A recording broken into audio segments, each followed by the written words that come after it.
And hello guys, welcome back dito sa ating YouTube channel. So another reaction video na naman ang ating gagawin today. So excited din ako guys malaman kung bakit si Kuya Rob na dismaya sa kanyang mga angels. So ano yung nalaman niya, bakit siya na dismaya. So ayan, huwag natin kalimutan i-subscribe si Kalingap Vlog. So siya po yung nag-a-update kung ano man yung mga nangyayari sa Kalingap angels or sa mga Kalingap beneficiaries. So huwag niyo kalimutan i-subscribe si Kalingap Rob at saka si Kuya Bal Santos para sa karagdagang update kung ano yung mga nangyayari sa kaniyang mga beneficiaries. So ngayon panonoorin natin to kung anong ikinadismaya. So ito yung title guys, Rob na dismaya sa nalaman niya. Kalingap Rob latest vlog today. So ayan. Kung gusto niyo ng ganitong klaseng content, please don't forget to subscribe to my channel. Let's go! Upload natin is nakatanggap siya ng 100,000. Kalingap Rob. Wow! Imagine nyo guys, no? Isa sa kanyang mga angels nakatanggap ng 100,000. Napakalaking pera na yon. Sa kanyang nalaman, isang membro ng Kalingap Angels nakatanggap ng 100k.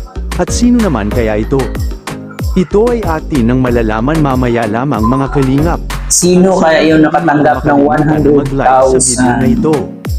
At salamat din po sa palaging pagsuporta sa Kalingap team. Lalo na kay Kuya. Ayan. Please don't forget to subscribe Kalingap Rob and kay Kuya Bal Santos. Val Santos at para mas marami pa silang matulungan. Ay dismayado siya nang mabasa niya ang mga ibang komento na di umano ay medyo tutol ang mga ito sa mga desisyon niya mga Kalingap. At mabuti na lang talaga. Kung kagustuhan naman ni Kuya Rob, bakit naman tututulan ng mga ibang din po netizen dyan? Kalingap Rob. Lalong na kapag pumasok ka sa mga ganitong klase ng social media ay talaga namang kailangan mo ng napakalawak na pangunawa. Kagaya na lang, dapat talaga malawak yung pasensya natin. Maraming judgmental guys sa mundo ng social media ni Kalingap Rob. At sa totoo lang talaga ay mapapansin mo kay Kalingap Rob ay napaka-maunawain niya sa kapwa-tao. At ayaw niya na masaktan ang sinuman, kahit na nga ang mga basher ay Yan yung nakita ko kay Kuya Rob guys, no, talagang isang mabuting tao. Napaka-approachable. Inuunawa pa rin niya ang mga ito mga Kalingap. Kaya ang laging paalala niya lalo na sa mga love team supporters ay wag. Imagine niyo guys, siya pa yung tumutulong, siya pa yung nag-a-adjust. Nang pagkumparahin umano ang mga ito.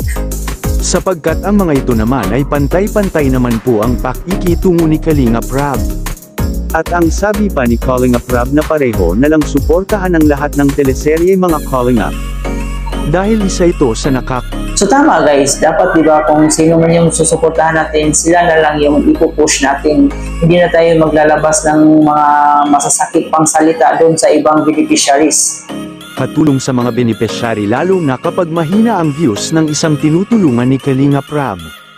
At sa pamamagitan ng teleserye na malalakas kagaya kay Kalingap Rob kasi guys, kung magkano yung kinita sa video doon sa kanyang beneficiary, so sa kanya yun mapupunta. So may iba kasing beneficiaries na hindi ganon kalaki yung kinikita o hindi ganon karami yung views. Pero dito kay Kuya Rob guys, talagang pantay-pantay naman kahit maliit yung kita ng video ng isang beneficiaries. So, patas naman lahat para sa kanya. Kaya ng Jump Carl at Edsy ay marami ang natutulungan nito mga Kalingap, yun po mismo ang sinabi ni Kalingap Rob. At kung talagang kasi itong ka-Jomcar, ka-Carla at saka ka-Jomar guys, talagang million yung views niya. So, malaki-laki yung kinita nila dito kay Carla at kay Jomar. Kalingap ay hindi po dapat nating masamain ito ang mga sinasabi ni Kalingap Rob mga Kalingap. Yun nga lang kung minsan kahit gaano man kabait ang isang tao ay mayroon din talaga na ayaw niya pa rin sa kanya. Halimbawa nga dito ay ang mga may mga tao talagang ayaw na ayaw sa'yo kahit gaano kabuti pa yung pinakita mo sa kanila. may mali at mali pa rin sila makikita sa iyo. Na lagi na lang salungat sa mga plano ng Team Calling Up. At sa isang banda, isang membro ng Calling Up Angels ay nakatanggap ng 100k. Sino kaya? Mismo si Kalingap Rab ang nagsabi nito mga Kalingap. Sino naman kaya ito mga Kalingap? At narito kung sino ito. And natuwa naman ako kay Dara kasi talagang ano siya, support siya sa atin. Andyan yung cooperation niya, no? At palagi ko siyang sinasabi. Si Dara pala guys ang nakatanggap ng 100,000. Siguro mabait naman si Dara, no? Pero medyo may pagkasupladita din dito si Dara. Pero sa mukha niya, makikita mo talaga na mabait naman siyang bata. And kailangan lang siguro siyang pagsabihan minsan. Sabi ni Dara, yan ay para sa'yo. Tingnan mo, itong vlog natin, upload natin is nakatanggap siya ng 100,000. Yan po ang isipin nyo, no? Wala po tayong paborito, pantay-pantay lang po tayo. Minsan, nadi-disappoint din tayo, no? As, kumbaga, tumutulong sa kanila, susuporta. Siyempre, minsan, may mga pagkakataon na di-disappoint din tayo. Pero ginagawa natin ang ating best para intindihin sila. Kaya hanggang ngayon, ganito yung tao guys na dapat suportahan din natin, no?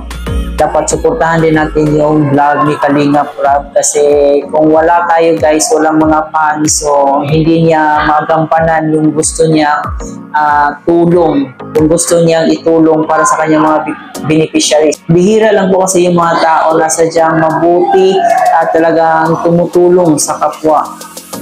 Alam po, ang napapanood niyo po is yung naba-vlog namin, pero hindi niyo naman po talaga alam yung kabuuan. Pero may mga times, siyempre mga tao lang, may mga times na di-disappoint din tayo. Pero siyempre, nilalawakan na lang natin ang ating pag-unawa. At nakita naman ni Kalingap Rab na payag naman si Dara sa desisyon ni Kalingap Rab.